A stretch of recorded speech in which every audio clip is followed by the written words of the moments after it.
exciting episode of Go4Broke, episode 7? Yeah. Go4Broke. We're doing episode 7, Go4Broke. I'm your host, ShyLo Vega, as always, and I'm here with Barlog. Yeah, he's the host, not us. We don't even get any credit anymore. Whatever, you get credit. You're part of the show. And I'm here also with Jubalrahl. What's up? That's what he says every show. I know what he always about. All right. First off, we're gonna talk about something that we as a group have been keeping an eye on for a little bit, and is the new game that is being developed by Suda51 and Shinji Mikami, and it is Shadows of the Damned. My name is Garcia. I can't do it. We've heard this guy say his name all the time. Garcia. Like Was it Horseburn? Horseburn? Osper or some crap like that. I want to see this guy order food. Like, I want a hamburger.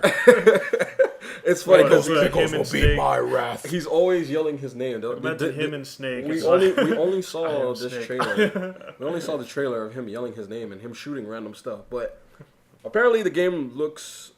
Yeah, it looks pretty cool. It looks you know. okay. I don't know. It Oh, looks you don't like like the weird Resident demons? Evil 4, and Yeah, you could yeah, walk around while aiming. Yeah, we all know how much you hate Resident Evil 4. Oh, yes. We all know. All right, but I No, mean, there's some nice melee aspects to it. You've seen him do some things, pull the big weapons and everything like that out of there. So it might be slightly different, a mixture of melee and ranged, that's what it looks like. It looks like it has a mixture of Resident Evil 4 and what's that game we're playing on the Wii? Damn it! Game with the swords. Travis Touchdown. Oh, No More Heroes? No More Oh, Heroes. No More Heroes. That's what it looks like because it has melee aspects, and it also has the shooting. What really grabs me is some of the designs I saw for the guns. Garcia. Well, because it's all around, we know his name. it's all around basically demonology. Yeah, dark. it It's looks- supposed to be dark and I The don't know, macabre evil. setting is what's really drawing me in. I might actually give in and pick it up because Suda's not doing anything else, and I could probably put my hate aside for Shinji Mikami for one game. See how this turns out. But what if it does have that feel for Resident Evil 4? Would you still play it? Oh, then I'm gonna go Trade right it back to in. GameStop and Return that. Return the game. I don't know. We don't have too much information on it, but we got a video. It's I have a coming couple out, of like, in pictures. June, Yeah, it's coming out this think. year, this summer. Keep a lookout for it if you're into that whole Resident Evil 4 feel with an added bonus of Suda's 51's craziness of No More Heroes. Look out for that. But it looks interesting. The graphics are cool. I like the look of the game. It looks like a modern day realistic Tim Burton's Edward because of Scissorhands Gothic type mixed, thing, mixed with a little Nightmare Before Christmas. That's what it looks like to me. I mean, they have confirmed that there aren't going to be any zombies, any types of undead. They're all like demons They're all or whatever. demons. Oh, don't worry, they'll release zombie downloadable content soon enough. I'm pretty sure they are. It'll be where- like the multiplayer content. That's what it is. That's another thing that's starting to bother me about the gaming industry. Everything has zombies in it now. Hey, would you prefer vampires? I mean, for all Twilight and As shit? long as they don't glitter in the sunlight, I'm fine. You aim at them and they be like, poof. glitter. Nah, but as long as they don't do that, I'm fine, man. I'm cool with that. But I'm waiting for the game. I don't know about you guys. I don't think that I'm gonna pick it up on release. Right on street release. No, I'd want to try like a I won't pick it demo up, but or I something will like play the that. demo. Or Yeah, I will so play that. Next up is our games that we've been currently playing right now that people have told us to play or we just felt the need to play. And the first one up is Super Meat Boy. Oh god, I love this game. This is my platformer of the universe right now. No, crack. It's just crack right now. That's what it is. A-Groove cannot leave the computer. He's been playing this game nonstop. He's getting A's and S's and He lives, breathes, and Sonic, sleeps Super Meat Mario, Boy. It's weird. Ratchet, Jack, Sly, kiss my arse. you're gonna get a lot of hate mail for that. Good. He feeds off their tears and anger. We've been playing this game. A-Groove has been playing it more than me. I've watched him play a couple of levels. I'm actually kind of scared to play that game. I'm addicted to this game, and I think it's for all the wrong reasons. I swear it is.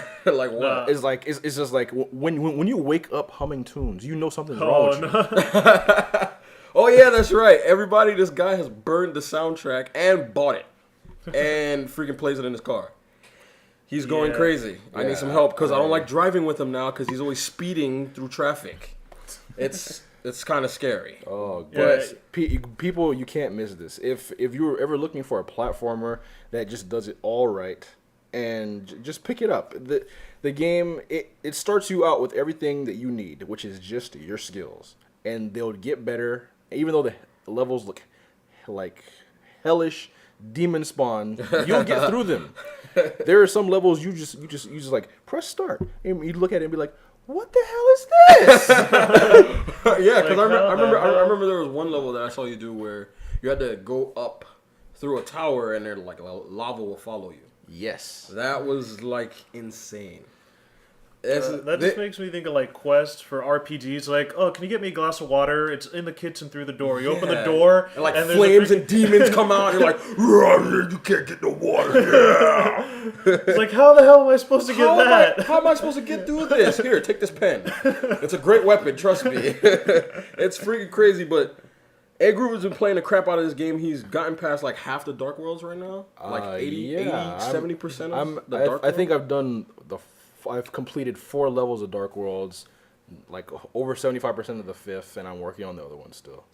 And I've only made it up to the 2nd world because I'm afraid to see what else is behind the next level, because I'm that much afraid, because that game kicks my ass. But really, Xbox users and PC gamers alike, you can't miss this. Oh, if you are going to play the game, though, we must recommend you use an Xbox controller. Highly recommended. The game recommends it too. Yeah, use an Xbox controller if you're going to play the game.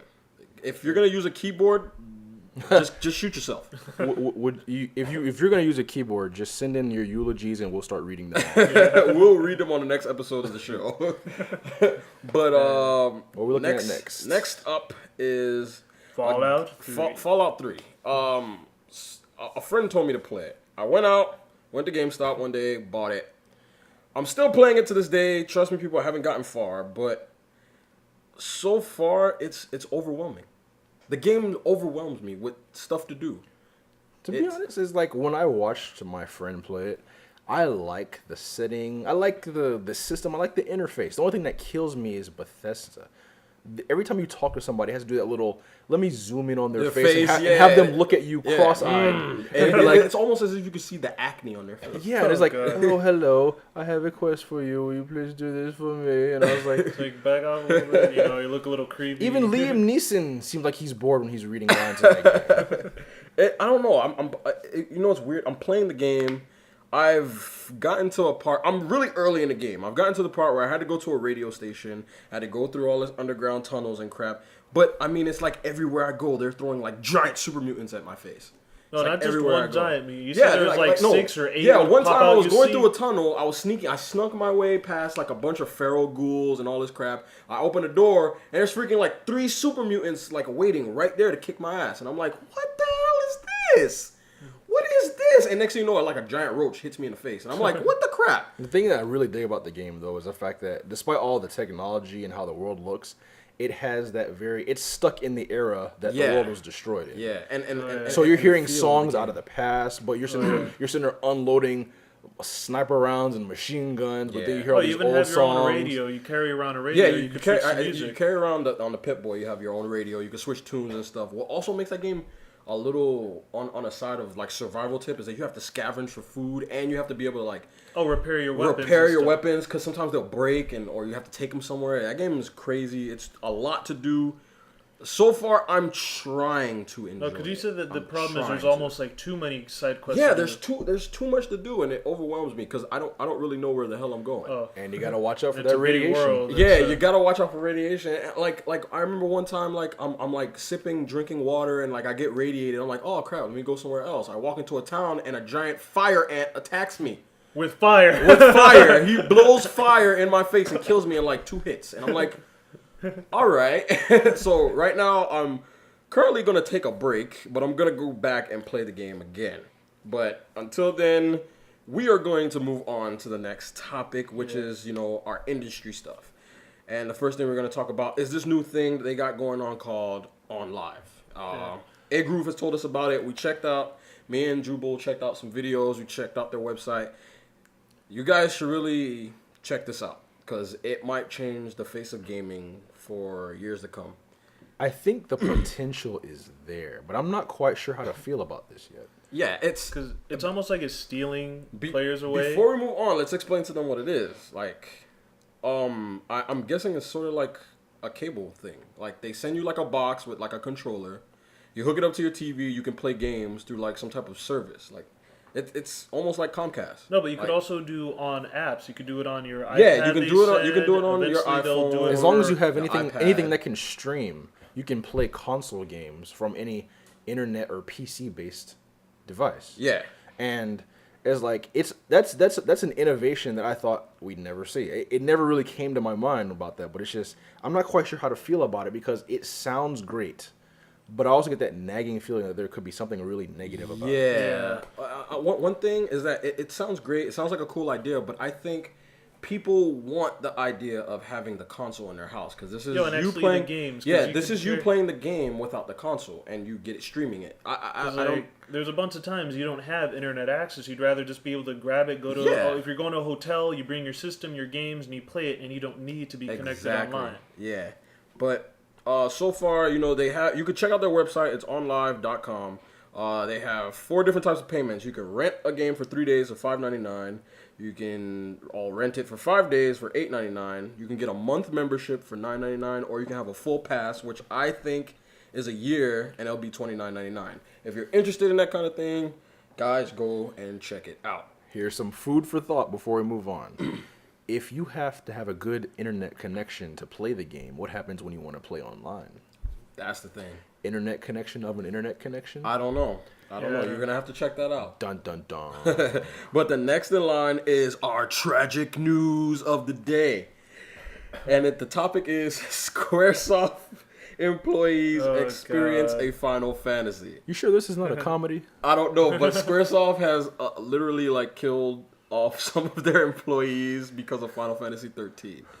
Yeah, it's a very depressing studio over there. I don't know, but apparently ever since the game was released, director Motomio Toriyama and producer Yoshi Kensei stayed at the company while 2 people committed suicide. One actually succeeded in doing it. Another died from cancer, and another person I think died from a heart attack. Okay, now despite how I feel about the game, I'm going to turn to every fan of Final Fantasy 13 out there and just look and say, I told you so. Apparently, people who worked on a Final Fantasy game have been dying. That is unfortunate and very strange. This game is killing all people. And this is the only one, which means it's worse than 8. Yeah. Yeah, and 8 was terrible. 8 all right. Oh, come on. I liked 8 battle system, except for the whole draw system. That was kind of gay. A lot but of the people story like was the story. gay. Yeah, with the guy barely talking emo. Yeah, okay, I'll give you that. The story was gay. Story, I admit, but the whole junction system and all that other stuff was okay. I thought it was pretty cool. Yeah. But back to the matter at hand. People are dying that made this game. I mean, when Square experienced their first Final Fantasy, it brought them alive. Now it's killing people. Do you see the irony in this? Anyway, look, if you're interested in finding this article, look for it. Type up, Final Fantasy kills employees or something like that. Look it up. And, hopefully you'll find the article that we found. But until then, this is all we got for you for now. Episode 7, Go4Broke cast here. I'm ShyLo Vega. I'm Barlog. And I'm Jubalrahl. And we will see you next time for episode 8, guys. You guys take care. Keep killing them, Square. Oh, God. That's late.